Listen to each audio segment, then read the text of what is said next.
Good morning, everyone. I'd like to call to order our meeting for November 12th. We got up through almost through the year now.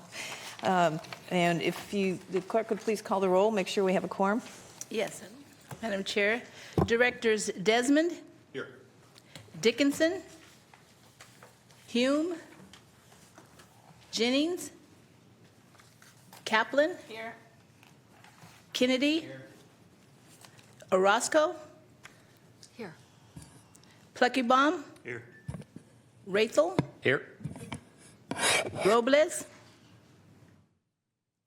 Rodriguez. Here. Sander. Cerna. Soon. Here. Villegas. Here. And Chair Karpinski-Costa. Present. Thank you. You have a quorum with the members that are present. Thank you. I'd like to ask Director Villegas to lead us in the pledge. Pledge allegiance to the flag of the United States of America and to the republic for which it stands, one nation, under God, indivisible, with liberty and justice for all.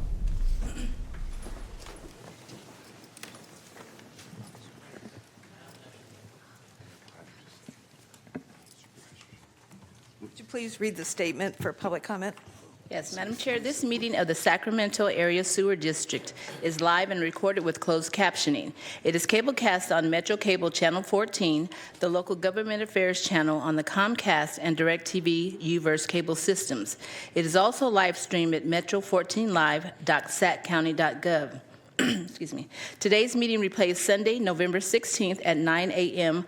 on Metro Cable Channel 14.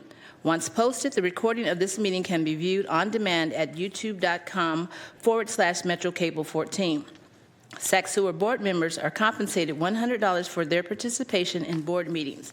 Compensation for Sacramento County supervisors and City of Sacramento and Citrus Heights council members is paid to the county and cities, respectively, to partially offset the costs of those governments. Compensation for the other agencies is paid directly to the individual board members. Compensation for these legislative body meetings is verbally disclosed at each board meeting in accordance with California Government Code Section 54952.3. To make an in-person public comment, please complete a speaker request form and hand it to the clerk. The chairperson will call your name when it's your turn to make a comment. You may send written comments by email to boardclerk@saccounty.gov. Your comment will be routed to the board and filed in the record. This concludes your announcement. Thank you very much. Next item, please. Madam Chair, item 1 is the consent matters to be approved, items 1 through 6. Do any members have comments or questions on any matters on the consent? Are there any public comments for these matters? We do not have any public comments.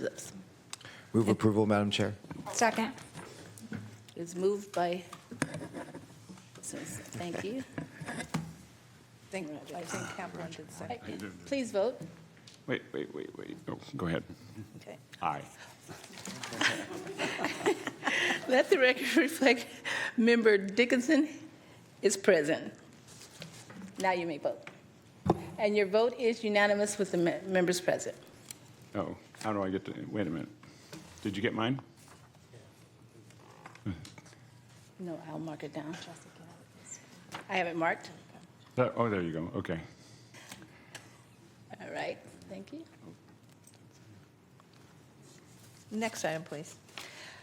The next item is item 7, comments from the public on issues not on the posted agenda. We do not have any speaker request slips. Okay. So the next item. Okay, the next item is item 8, miscellaneous district engineer matters. Presenter Christoph Dobson, district engineer. Good morning, Chair and board members. As you know, we do not have our second meeting in November. Happy Thanksgiving. And we have just one meeting left for the calendar year 2025, so that'll be on December 10th. And that's all I have. Moving right along. Next item, please. Chair, item 9 is revised employee benefits documents for employee groups 4, 6, and 9. Matt Doyle, Director of Internal Services. Actually, that should be me also. Good morning, everyone. This is our last step in locking in all of the salary structure for employees, both the represented, which you've already seen the MOUs for, and now our unrepresented. These are employee benefit documents. They're essentially the equivalent of an MOU. We took the exact same approach using the compensation study that was done for all classifications, and we are targeting the median of the market. And then, of course, you have to set the appropriate spreads between different classifications and that sort of thing to avoid compaction. And so we took that same approach with the unrepresented. The only difference here that's slightly different is that there are two key classification series that we asked a third party to review and make recommendations on. And that was our human resource classifications, because the human resource staff were so involved in the compensation, and as well as the executive team, because I was involved in the compensation as well. So we had a third party review them and make recommendations, and we used those recommendations for the documents that you have in front of you. And with that, unless you have any questions, we're just looking for a motion to approve the staff recommendation. Are there any questions or comments from our members? Then I'll second. Moved and seconded. Oh, yeah. And Director Sander just showed up. Thank you, David.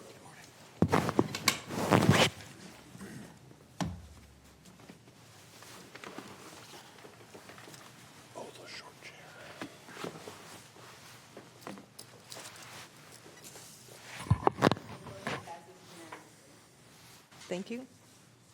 Next item, please. Next item is Sylvanian Drive Pump Station Pollinator Project presentation. Presenter Carolyn Balaz.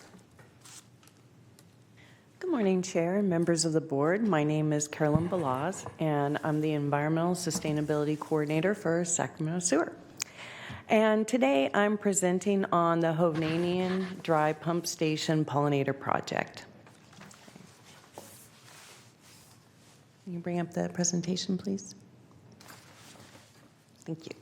Okay, so today I will be discussing the drivers and benefits of the project, the site selection, the design concept. We'll show you some photos of the site, both before and after, the signage that will be installed there, the metrics that we will be using to evaluate whether or not the project is successful, and the next steps.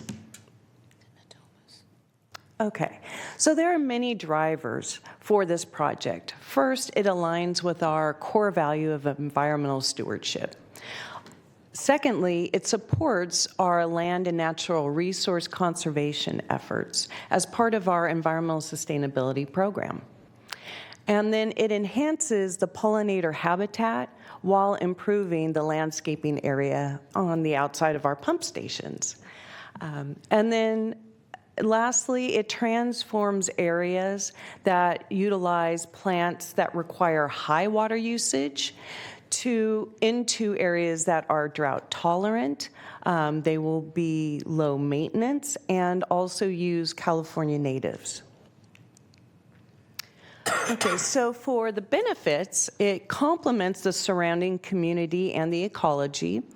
It conserves water not only by reducing water demand, but also by minimizing the water that runs off the site. And then it streamlines long-term maintenance. Now, the benefit of this is not only does it reduce costs for the district, but also it minimizes the green waste that's generated at the site and then how you properly dispose of it. Okay. So the Hovnanian Drive Pump Station, it's located in the Natomas area, and it's adjacent to Blackbird Park and its community garden. And One of the reasons why we selected the site not only was where it was located, but also there was already water available to the landscape area in front. A lot of our sites don't necessarily have water available to landscaping, so that would be an additional cost. And then also, as you'll see in a few slides, the landscaping that was there, put in by the developer, really needed to be replaced. And then as part of our planning process, we did meet and coordinate with the Four Seasons at West Shore HOA, and we talked with them about the water usage and the signage, because this is also abuts their community there. So we wanted to make sure that they were on board and supported our project, which they do.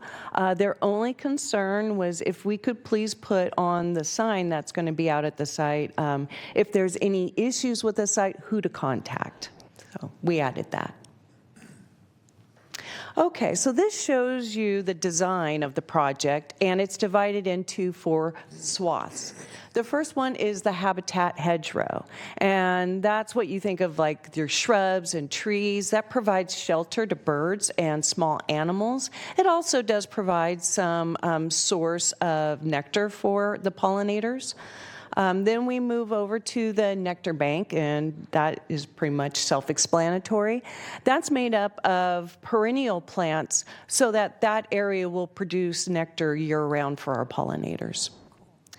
And then there's the oil and resin resource, and those plants generate either oils or resins that native ground nesting bees use to actually create their nests. So a lot of our native bees are solitary, and some of them are also ground dwelling. So what we think of as the honeybee and how we're always seeing it, and it's in groups, the native bees are just a little bit different. And then for the grassland buffer, that is the grasses that do provide cover or shelter also for many animals. In fact, one of the grasses that we use is called deer grass, and it got its name because mule deer fawn like to hide in it, because that grass is so tall they can just hide in the middle of it, and then they're not seen by predators. So as you will see at each one of your desks or places, you will have a seed packet, and that's something that we put together, and it represents 3 of the seeds that are from plants that are used from our site. They don't come directly from our site. But what you will find are 2 plants from the nectar bank, the California poppy, also the foothill penstemon. And then also you'll find the Cleveland sage that comes from our oil and resin resource. Okay, so here are some of the pictures of the sites. As you can see, before installation, it was just some like vines growing on the wall. It was getting a little bit out of control. There was also some weeds growing.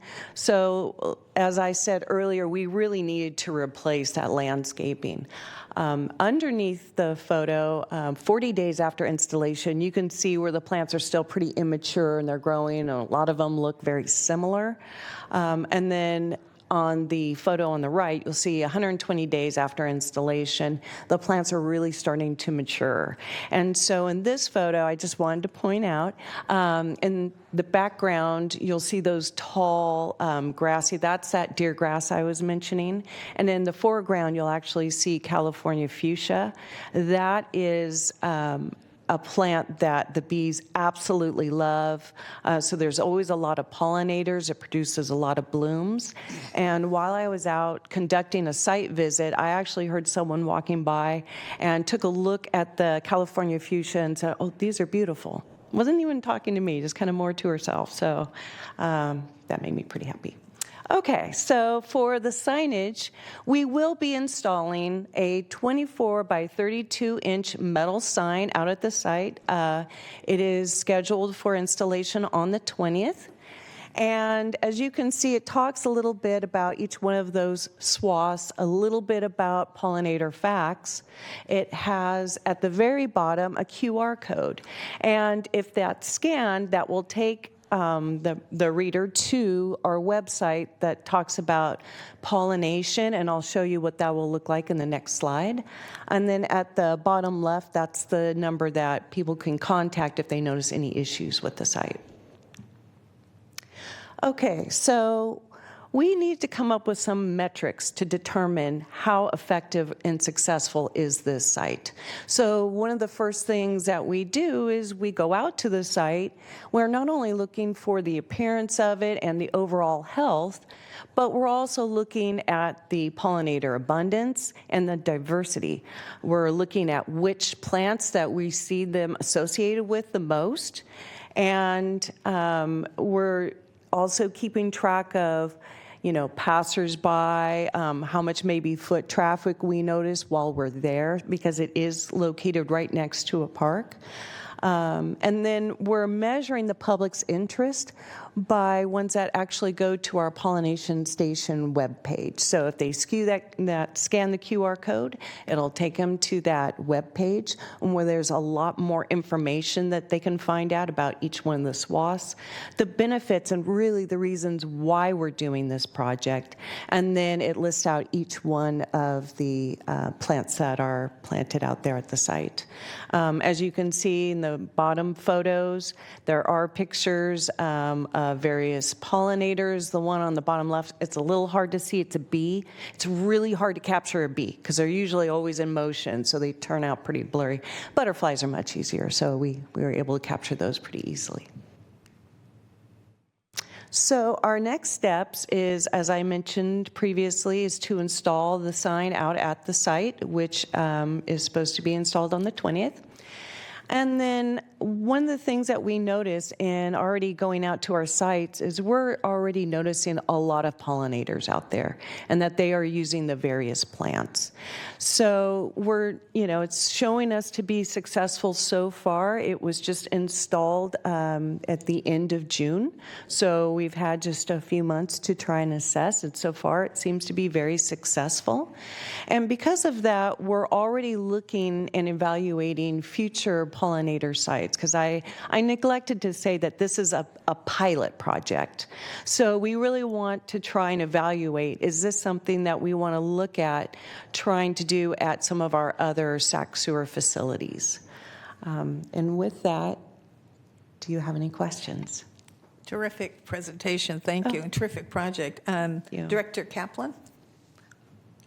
I just want to say thank you for piloting in my district and meeting with the West Shore HOA, because sometimes they can be a little prickly. But what I love about this is in the area that it's not only benefiting in water conservation, but because it is next to a community garden, the extra benefits of the pollination with that. So I'm really excited to see what comes of it. And we've got plenty of areas in Natomas next to parks and some of your facilities that we'd be happy to host others. But thank you for this. The community's excited, and that is an area that is high trafficked because it's not only Blackbird Park, but next to a school. So Yes. thank you.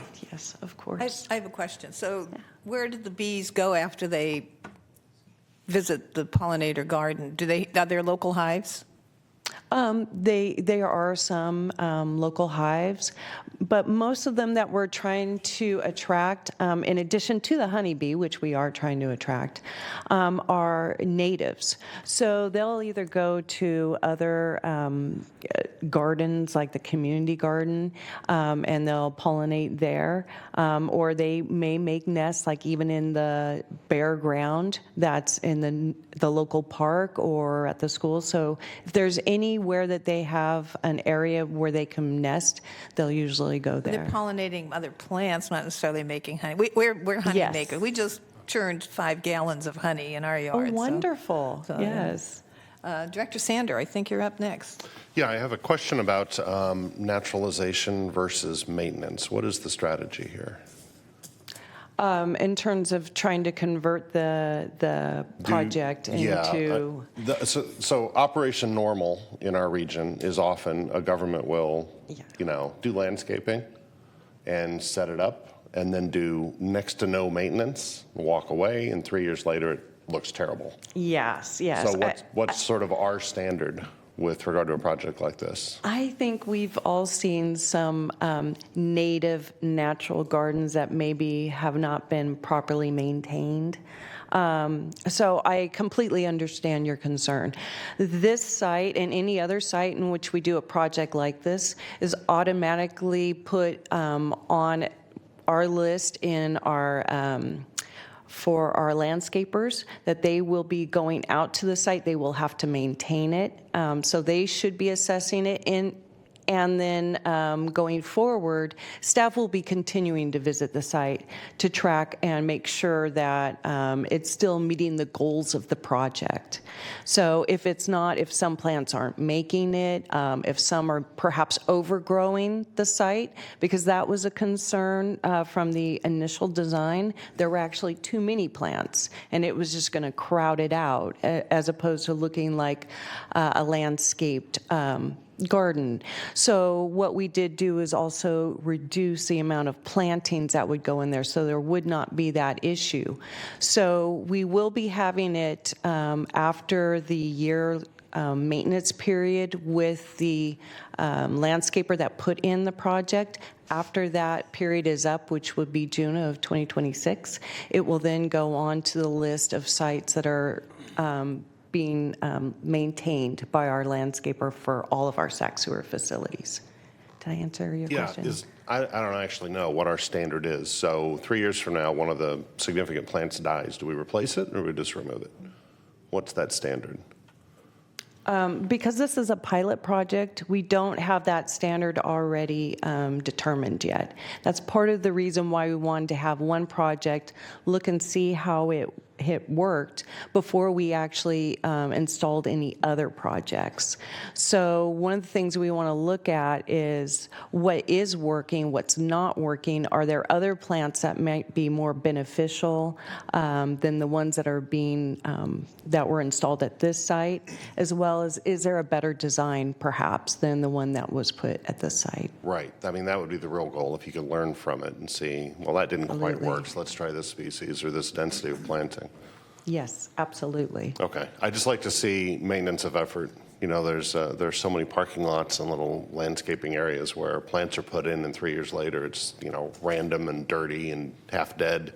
Yeah. And no one ever seems to go back and care for those places. Thank you. We can designate Director Kaplan to keep an eye on it for you. Well, this is just one example of the wonderful things that our district does besides process sewage.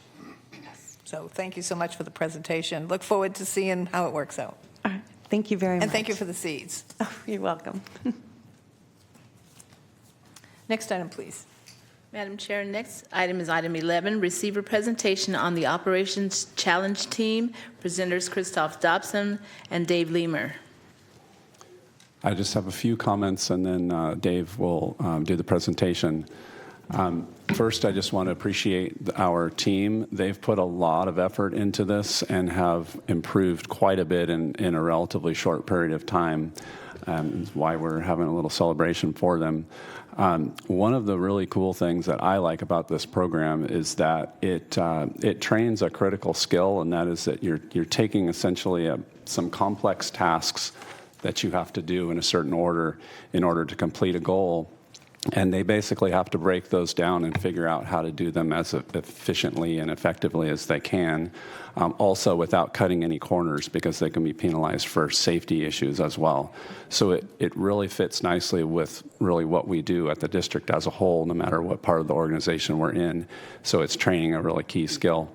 And I think that also shows our superintendent and assistant superintendent were on the original team that we had way back in the day. So it's a program that builds leaders as well. And with that, I will turn it over to Dave. Thank you, Christoph. Could we get the presentation up? There we go. Oop. Good morning, Chair and members of the board. My name is David Leamer, Maintenance and Operations Assistant Superintendent. It is my pleasure to introduce you to our Operations Challenge team and briefly explain what Operations Challenge is. The Water Environment Federation, or WEF, started this in 1988 to showcase what operators do daily. And what it is It is the wastewater and water sector's best professional development program wrapped up in a competition. This truly takes our one district initiative. I have people from the treatment side, I have people from the collection side, and we have to come together and figure out how to do these tasks. They're 4-man teams. Everyone has the same set of tools, the same amount of equipment, the same steps and processes, yet one team can do it in 10 minutes and we can do it in 4. So it forces you to work together, it forces you to problem solve under pressure, and it literally is the hardest thing we will ever do at work. I told them that when we started this a year ago, and they didn't believe me. They thought I was talking about how hard practice was. We showed up to nationals last year after just 2 weeks, and it was deer in the headlights, and they realized this is way bigger than I thought it was. So they are timed events that simulate real-world challenges that we face daily. They're skilled teams of professionals that compete in 5 events. We have a collections event, a laboratory event, maintenance, process control, and safety. The background a little bit is there's 3 divisions now. Division 3 is for new teams, and it typically takes 3 years in Division 3 to move up to Division 2. Unless you place in the top 3 in the overall competition, they'll move you up. Like I said, last year was our first competition. We only had 2 weeks of practice. Walked into nationals against 56 of the world's best people in our industry, and it showed we needed more than 2 weeks of practice. But we stuck with it, pushed hard. So we have Division 2 teams that once they're in Division 2, they stay in Division 2 until they place in the top 3 in the overall competition, and then they get moved into Division 1. And Division 1 is truly the best in the world at what we do. They'd be like the NFL team going against a high school team. They are highly skilled, they are extremely smart, and they're amazing to watch.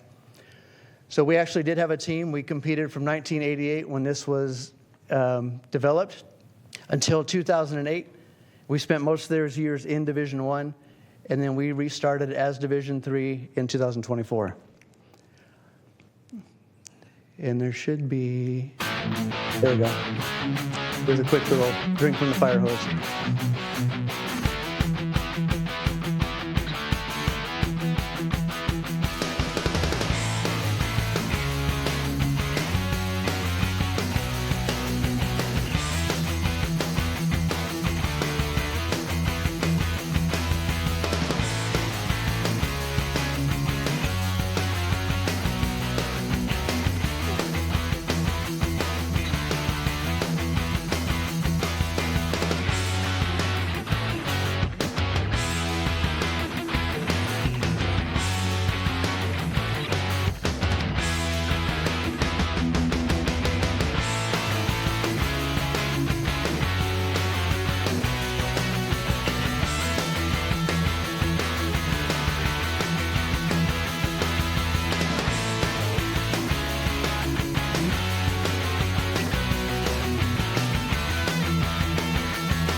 Boy, they work fast. That was, yeah. I wish we'd go that fast.